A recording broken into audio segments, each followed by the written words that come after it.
incredible. She's such a talented player.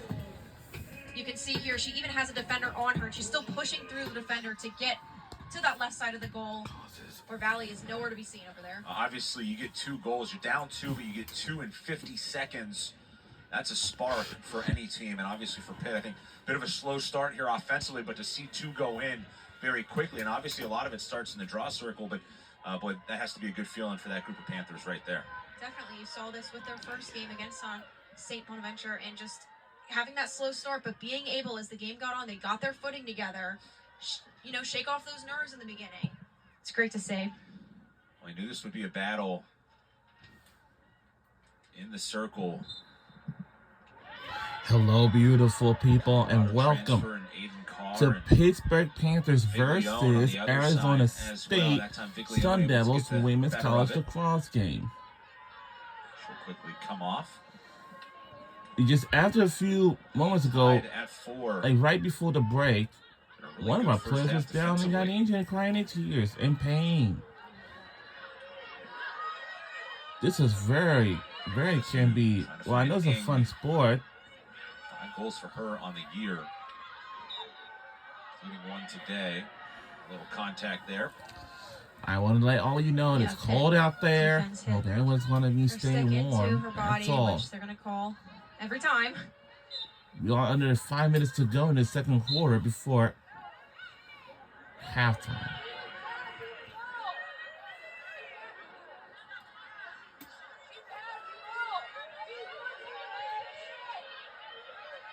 Chance here again.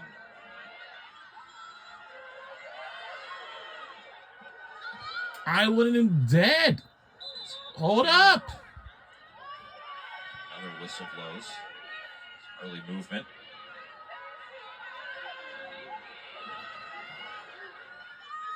Free position chance here for Izzy Hammond. Has a goal already. Gets that one off. Had a good angle of attack there, but still passed it away. Now another chance inside. Some contact once again. Is getting knocked to the ground. Was Barrett Brookfield. Oh, wow. For real? Oh! Another Panther player shaken up, and that is Hold up. Wait a minute. Not a player you want to see go down, certainly if you're the Panthers. Wait a minute. Anybody go down, but Thorne, she was a good one. She just kind of got run over there, and then, wait a minute. Extra after that is falling on her was Gracie Cahoon, her own teammate. Little friendly fire, but wait a minute. Able to get up there is Abby. She's Australian. She'll shake it off. Both teams playing pretty aggressively early here. I don't know about Australian or anything. Tied game. That's what you got to do. Tie game. Tied of the 4. It's 1:51 p.m. Abby Thorne, South Australia. Has played for the Australian national teams. Oh, no. Different levels. She is an athlete coming up. She surfed, she played netball, which is very kind of odd version of basketball if you're not familiar with it. It's interesting. It's like basketball with no backboard. Aussie rules football, and then obviously lacrosse as well. Heck of an athlete, Abby Thorne. And we're back on the way.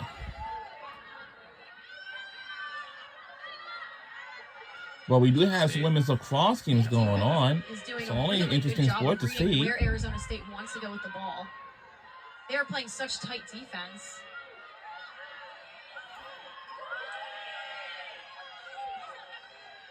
ASU getting it to Hammond. A good save made. Once again, that is Kane. She just picks it up, says, "Give me that." Yeah. ASU had an open lane to goal, but that's Molly Kane being a difference maker in this game. Early on, Valley really making a major impact in the other cage, but of late, Kane's been very good. Look out, a bad turnover here on the pass from Kane to Hendrickson. Ing, a talented goal scorer, whips one low, and a stop made again by Kane. Able to recover after the giveaway. Those are the plays there. We talked to Emily Boissonneau before the game. She said, look, we're going to turn the ball over. We know that.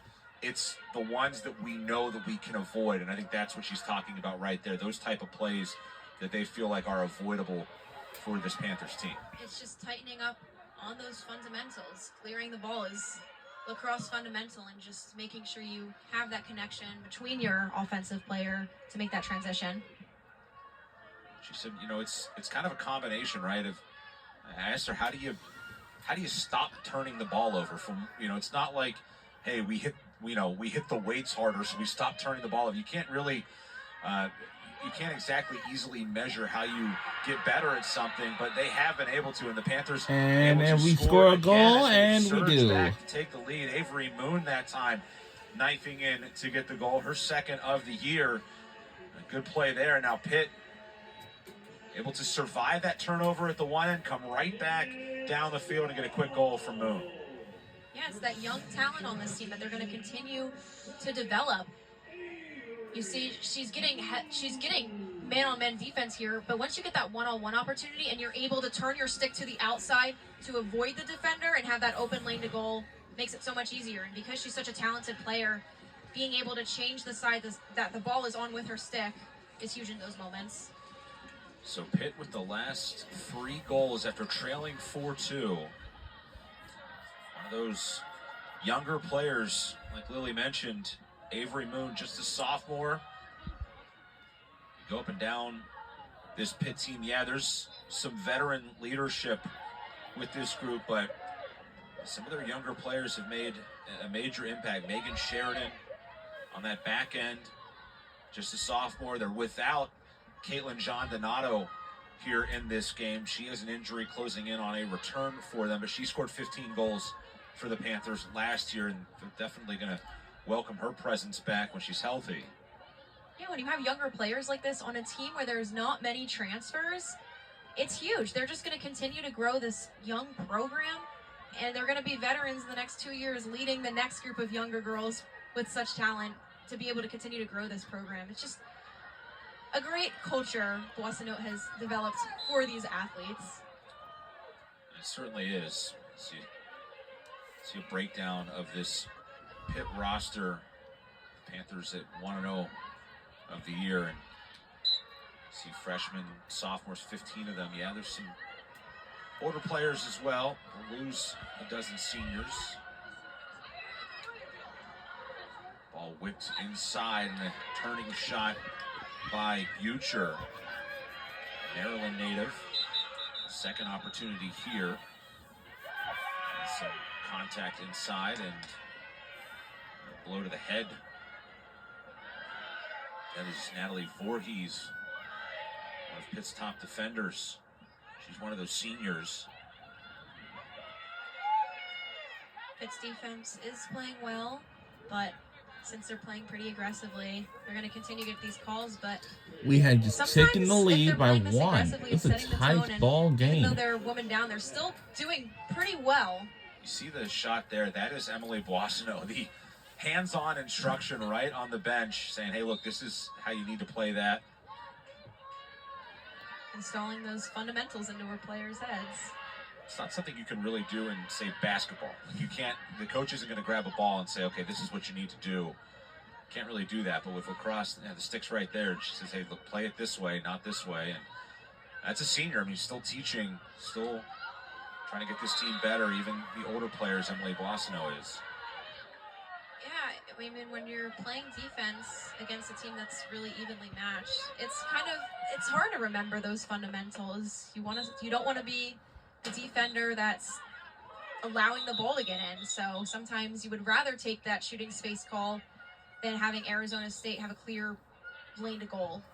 Oldno had the shot on the free position, could not capitalize there. Pitt comes away with another stop. They have been good defensively, and a chance inside. Oldno has it knocked away. And a late whistle here as Oldno is knocked down. Panthers fans, I think their bench not happy with that. Our team is not happy at all. Much contact from Gracie Cahoon. And Oldno will get another opportunity. Takes a low shot and scores. And who made a goal?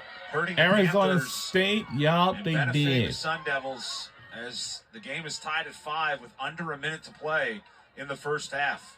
Yeah, Oldno is just able to get her hands lower on the stick, which allows for more power to get into the goal. And when you're shooting on a goalie like Molly Kane, You need to be able to get as much power as possible. So shooting low like that and using it to your outside is just going to draw your draw Molly Kane off guard there with the speed of the ball. So Lydia Oldknow with the marker there, led the team in goals last year. She entered today 3 points away from 100 in her career. She has her first point. It comes via a goal. She scored against the Panthers last year. That also extends her goal-scoring streak to now 21 games. Obviously going back to last season, scored a goal in every game last year.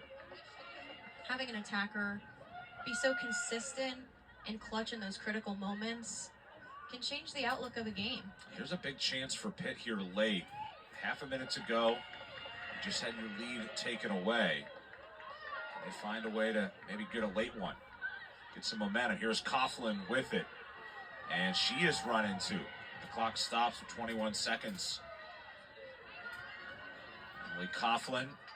She's from Plumboro, Pennsylvania, located just east of the city. Went to Oakland Catholic High School, which is located right down the street from Pitt's campus. Chance for Coughlin, works it in deep. And boy, that ball, I think, caught the pipe again. The crossbars, the pipes, they have played major roles here in this opening half. That's what, 5 that we have seen? And they're going to review this.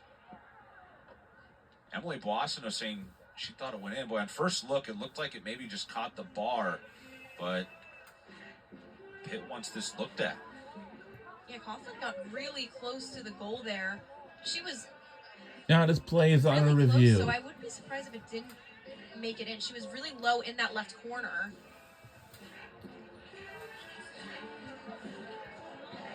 It's a long discussion as we'll take another look. Coughlin. Yeah. This might show it better here. Off the pipe and back out. Yeah, that's going to stand. That pipe causing major problems today for the attackers on both sides of the field.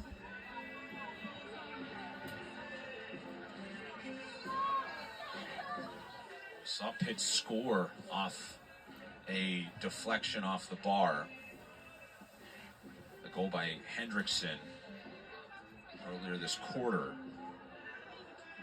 That was a good look for Coughlin coming in. Would have been big for Pitt late in this first half to go into the break with the advantage. Instead, very likely that it'll go in tied.